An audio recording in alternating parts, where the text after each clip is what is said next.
చెప్పండి, ఎట్లా ఉంది మరి ఈ రేవంత్ రెడ్డి సర్కార్ ఈ 14 నెలల పాలనలో ఎట్లా అనిపిస్తుంది? ప్రజలు ఏమనుకుంటున్నారు? ప్రజలు ఎక్కడ పోయినా కూడా ఒకటే రకంగా బాధపడుతున్నారు. ఎంత బాధపడుతున్నారంటే, ఏదైతే ఈ యొక్క మనిషి ఊర్లన్నీ తిరుక్కుంటా చెప్పుకుంటా వచ్చాడు, నేనేంది ఈ ప్రభుత్వం బాగలేదు అనేసి, ఏదైతే ఇంతకుముందు ఉన్న ప్రభుత్వం నేను వచ్చేసి మిరాకిల్స్ చేసేస్తా, వాళ్ళ అవినీతిని అంతా కూడా లక్షల కోట్లు ల్యాండ్లంతా కూడా నేను వచ్చిన నెల రోజుల లోపల గుంజుకొని అవన్నీ నేను అమ్మి మొత్తం రెవెన్యూ అంతా దాన్ని జనరేట్ చేస్తా అని చెప్పాడు. ఏమైందండి? 15 నెలలు దగ్గరకు రావస్తున్నది, ఒక్కటి కూడా అమ్మలేదు. మళ్ళీ వాళ్ళిద్దరు కుంభక్కయ్యారా? వాళ్ళు కేసులు వేసుకొని ఆ ల్యాండ్లు మొత్తం జాగాలు మొత్తం అమ్ముకొని ఆయన సెల్ఫ్ బ్యాంకులు వేసుకున్నాడా? మళ్ళీ అదే అనుకుంటారు అంత జనాలంతా. ఇప్పుడు చూడండి, అది ఏమైంది? ఆ మూమెంట్లో అందరి దగ్గరకు పోయి 6 గ్యారంటీలు అనేసి డిఫరెంట్ గ్యారంటీస్ అన్ని చెప్పి మోసాలు చెప్పి ఇంటింటికి వెళ్ళి ఆ కార్డులన్నీ ఇచ్చాడు. గ్యారంటీ కార్డులన్నీ ప్రతి ఒక్కరికి ఇచ్చారు. గ్యారంటీ కార్డులు, ఆ గ్యారంటీ కార్డులు ఇచ్చి చెప్పుకొని ఏంటంటే మేము తెలంగాణ సోనియా ఇచ్చింది అని చెప్పినందుకు కొంచెం మా కార్యకర్తలకు కూడా కొంచెం ఒక డిఫరెంట్గా మేము కూడా సరిగా అవగాహన లేనందుకు కొద్దిగా దాన్ని బలవంతంగా మేము ఓటేయాల్సి వచ్చింది. ప్రజలకు బలవంతంగా ఓటు వేసినందుకు ఆయన గెలిచి వచ్చాడు. ఓకే, ప్రభుత్వం ఇచ్చిండ్రు. ప్రజలు ఇచ్చినప్పుడు ఏం చేయాలి? తను చేసిన తప్పులన్నరికి ఇప్పుడు మనకు బడ్జెట్ని ఇంక్రీజ్ చేయాలి. బడ్జెట్ పోనీ ఆయన అప్పులు చేసిండు, మొత్తం చేసిండు, ఇంక్రీజ్ చేయాలి కదా. ఎందుకు చేస్తలేడు? ఏ టైం దొరుకుతున్నది? ఉత్తగరన్నా ఏదో హైడ్రా అని చెప్పేసి ఆ పైసలన్నీ మొత్తం స్పిన్నింగ్ మిల్ లాగా ఆయన జమ కట్టుకుంటాడు డబ్బులు. ఇదే జరుగుతున్నది, అందరికీ తెలిసిపోయింది ఇప్పుడు మొత్తం ప్రజలందరికీ. అంటే 6 గ్యారెంటీల ముచ్చటకి వస్తే ఒక్కొక్కటి అమలు చేస్తున్నాం ఈ రాష్ట్రంలో.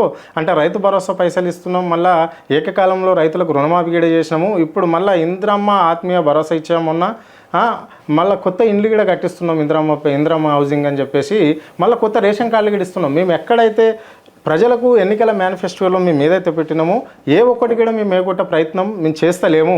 ఆ ఆలోచన మాకు ఉండదు. ఇంద్రమ్మ రాజ్యంలో ఇంద్రమ్మ ప్రభుత్వం మాకు ప్రజలు ఏరి కోరి మరి మాకు పట్టం కట్టారు ఈ రాష్ట్రంలో, కాబట్టి మేము ప్రజలకు ఎందుకు అన్యాయం చేస్తాము అని ముఖ్యమంత్రి అంటున్నాడు. ప్రతి ఒక్కటి నెరవేరుస్తాం అంటున్నాడు. దీన్ని ఎట్లా చూడాలి? ఇప్పుడు మ్యాక్సిమంగా ఓట్లంతా మొత్తం మహిళలు వేసారు. ఓకే, 50% బీసీల తర్వాత మహిళలు వేసారు. మహిళలు వేసినప్పుడు వాళ్ళకు ముఖ్యంగా ఏం చెప్పారు? సహాయ నిధి కింద 2,500 రూపాయలు ఇస్తా అన్నారు. ఇప్పుడు మా బీజేపీ గవర్నమెంట్ వచ్చి 2 రోజులు కాలేదు ఢిల్లీలో. కేంద్రంలో బీజేపీ ఉన్నది, ఇప్పుడు మాకు గవర్నమెంట్ ఇచ్చారు. ఇయ్యంగానే ఫస్ట్ డేనే మేము యమునా స్కీమ్ కింద ఇచ్చినాం క్లీనింగ్ అనేది. ఇమ్మీడియట్ గా అదే రోజు రాత్రి స్టార్ట్ అయిపోయింది వర్క్. ఇప్పుడు 8th రోజు మేము 2,500 రూపాయలు ఇస్తామన్నాం. ఇప్పుడు 8th రోజు మేము ఇస్తున్నాం. ఎక్కడ? ఢిల్లీలో. ఎన్ని రోజులు అవుతుంది? 10 days లోనే ఇస్తున్నాం. ఇప్పుడు 15 months అవుతున్నది. మెయిన్ మహిళలకు 2,500 సాయం చేస్తున్నారు. 15 నెలల నుంచి 2,500 రూపాయల గురించి ఊసనే లేదు. అదే అట్లాగా నయేష్ గారు, ఒక పథకం ఇంప్లిమెంట్ అవుతుంది కదా, మా లక్ష్యం పథకం అనేది.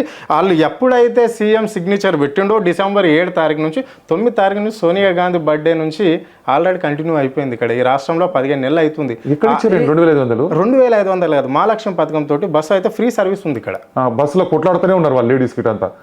ఒక సిస్టమేటిక్ లేదు. ముందు 10 బస్సులు నడిచేది ఒక్క బస్సు నడుస్తుంది ఆ ఏరియాలో, ఏదైతే డిస్ట్రిక్ట్ లో పోవాల్సిన దగ్గర. నీకు ఇంకే దానికి ఎక్కడ నీకు చేసినట్టు మీరు? అంటే కార్మికులకు కూర్చొని జీతాలు ఇస్తుందంటారా ఈ ప్రభుత్వం? ఆర్టీసీ కార్మికులకు కూడా వాళ్ళకి ఎక్కడ దాంట్లో ఇంక్రీజ్ చేయలేదు. ఉన్న వారికి ఉన్నది ఇస్తున్నారు, కొంచెం ఏదో అట్లా నడిపిస్తున్నారు అంతే. దాని నుంచి ఇంకా వేరే ఏం చేస్తున్నారండి? ఇప్పుడు చెప్తాను, 15 నెలల్లో ఈయనకేం అవసరం పట్టి వచ్చిందండి? దావోస్ గివోస్ పోయి ఒక 1 month మొత్తం తిరగనికి ఏం అవసరం పడుతున్నది? ఉండడుగా మనకు ఐటీ మినిస్టర్ పోయి చేసుకుని రావచ్చు కదా. ఈయన పోతే మ్యాజిక్ అవుతుందా? ఇక్కడనే ఉన్నారు ఆ సంస్థలన్నీ మొత్తం కూడా ఇక్కడనే ఉన్నాయి కదండి. ఇక్కడ మన చుట్టుముట్టే ఉన్నాయి హైదరాబాద్లోనే. ఆల్రెడీ వాళ్ళు వచ్చి అక్కడనే మీటింగ్ పెట్టి అక్కడనే ఇంక్రీజ్ చేయొచ్చు. 1 month అక్కడ వెళ్ళిపోవడము, అక్కడ అన్ని సెటిల్మెంట్లు చేసుకోవడము. ఇక్కడ అంటే 3 నెలల పాటు ఢిల్లీలో పోయి కూర్చోవడము, పోయి మహారాష్ట్రలో పోయి ప్రచారం చేయడము.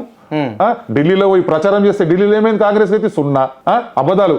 అంటే మొత్తం తెలంగాణ మొత్తం ఆ ఇండియా మొత్తం ఈయన అబద్ధాల కోర్ అనేసి నమ్మేశారు మొత్తం. అంటే ఒక ముఖ్యమంత్రి ఎక్కడ పోయినా ప్రచారం చేయొచ్చు నయేష్ గారు. అంటే ఇప్పుడు మీ పార్టీకి సంబంధించిన నాయకులు కావచ్చు, సీఎంలు కావచ్చు, ఎక్కడ ప్రచారం చేయలేరా? 100% చేయొచ్చండి.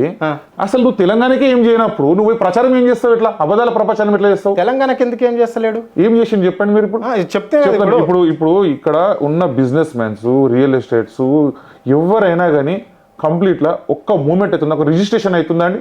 మీకు రిజిస్ట్రేషన్ అయితే తెలిసిపోతుందా, రెవెన్యూ ఇంక్రీజ్ అవుతుందా? అవును. మరి రిజిస్ట్రేషన్సే కానప్పుడు నీకు నమ్మకమే, గవర్నమెంట్ మీద నమ్మకం లేనప్పుడు ఎవరు ఇన్వెస్ట్ చేస్తారు డబ్బులు? మరి ఓకే మరి చేసిండని చెప్దాం. లాస్ట్ టైం ఈ పార్టీకి 68% రెవెన్యూ, ఏదైతే రెవెన్యూ చేసుకుంటో దానికి 68% రెవెన్యూ జనరేట్ అయిపోయింది. ఇప్పుడు ఎంత జనరేట్ అయిందండి ఇవాళ రోజు చూడండి 50% కూడా టచ్ అవుతలేదు. 50% కూడా టచ్ కానప్పుడు నువ్వు ఏం చేస్తున్నావు పాలన? ఎట్లా మాకు ఇప్పుడు బిజినెస్ మెన్స్ కి, యంగ్ స్టూడెంట్స్ కి ఎట్లా ఇస్తావు? ఇప్పుడు మీరు చూడండి, ఇప్పుడు ఎలక్షన్స్ లలో టీచర్స్ అండ్ మన గ్రాడ్యుయేట్స్ ఒక బుద్ధి చెప్తారు. ఇప్పుడు 3 బీజేపీ గెలుస్తుందండి. మీరు ఎట్లా గెలుస్తుందో కూడా చెప్తాను నేను మీకు. ఇప్పుడు మనకు యువతకు, నిరుద్యోగ యువతకు ఏం చెప్పాడండి? 5 lakhs రూపీస్ వరకు మీకు ఒక కార్డు ఇచ్చేసి పెడతా, మీరు ఏం కావాలంటే అది కొనుక్కోవచ్చు అని చెప్పి ఎక్కడ పోయిందండి? ఎక్కడికి వెళ్ళి ఇస్తున్నాడు? అంటే అంత గట్టిగా చెప్తున్నారా మీరు? ఎమ్మెల్సీ ఎలక్షన్లలో 3 బీజేపీ వస్తుందండి, గెలుస్తుంది 100% వస్తుందండి. మరి ముఖ్యమంత్రికి ఇండైరెక్ట్ అదే చెప్పిండు. ఇప్పుడు మరి బీజేపీ కాంగ్రెస్ ఈ రాష్ట్రంలో ఒకటే అంతే.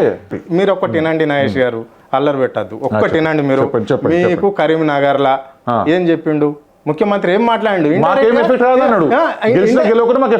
ఎఫెక్ట్ కాదు, ఇండైరెక్ట్ గా అక్కడ ఉన్న అంజిరెడ్డికి ఓటేయమని అర్థం, అక్కడ మల్క కుమ్రాయకు ఓటేయమని అర్థం.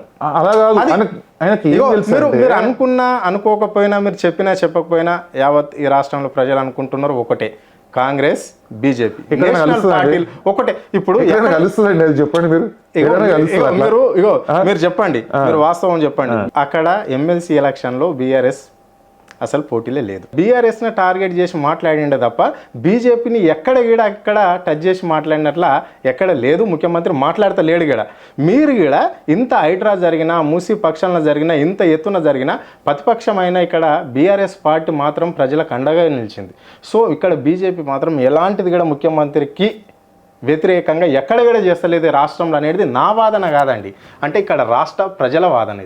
ఇది వాస్తవమా కాదా చెప్పండి నాగేష్ గారు, ఒక్కటే మాట చెప్పండి మీరు. చెప్తారు. అసలు ఎక్కడ కూడా ఏంది కాంగ్రెస్ బీజేపీ అనేది కలవడం అనేది ఒక కళ, అది ఊహా. అది అసలు ఇంతవరకు అట్లా పరిస్థితి రాదు, ఎప్పుడు కూడా రాదు అది. అయితే ఎందుకంటే కాంగ్రెస్ చాతగాని తనం చూపించడమే మాది ఒక లక్ష్యం. వాళ్ళు ఏంది పాలన చేయలేరు, వాళ్ళు మోసదాని కనం చూపించడమే మాది ఒక లక్ష్యం. ఎట్లా అంటే ఇప్పుడు జరిగేది ఇప్పుడు ఎందుకు గ్రాడ్యుయేట్స్ కదా వేసేది ఓట్లంతా. గ్రాడ్యుయేట్స్ కి ఏం న్యాయం జరిగింది? ఒకటి ఏం న్యాయం జరిగింది? మళ్ళీ టీచర్స్ కి ఏం న్యాయం జరిగింది? ఏం జరిగింది? ఇంతవరకు ఏమైనా చేసిండా? చేయలేదు. కాబట్టి వాళ్ళతో కొట్లాడడానికి బీజేపీ అయితేనే కరెక్టు. కాబట్టి నెక్స్ట్ కూడా ఇప్పుడు ఎలక్షన్స్ కూడా వస్తాయి. నెక్స్ట్ సుప్రీంకోర్టులో ఉన్నాయి, దాంట్లో కూడా తెలిపోతుంది. సుప్రీంకోర్టులో ఇప్పుడు 10 members కూడా కోర్టులోకి వేసారు కదా, దాంట్లో కూడా ఇప్పుడు అది ఎలక్షన్స్ వస్తుంది. ఆడ కూడా ఎలక్షన్స్ లో కూడా వాళ్ళు ఓడిపోతారు. బై ఎలక్షన్లు ముఖ్యమంత్రి రావని చెప్తున్నాడు, వాడు క్లియర్ గా చెప్తున్నాడు. బై ఎలక్షన్లు ఎక్కడి, గతంలో ఇట్లా జరుగుతూనే ఉంటుంది, ఏం లేదు కానీ బై ఎలక్షన్లు రావంటున్నారు. బై ఎలక్షన్లు భవిష్యత్తులో వస్తే కంపల్సరీ కాంగ్రెస్ ఓడిపోతుంది. కాంగ్రెస్ 100% ఓడిపోతుంది.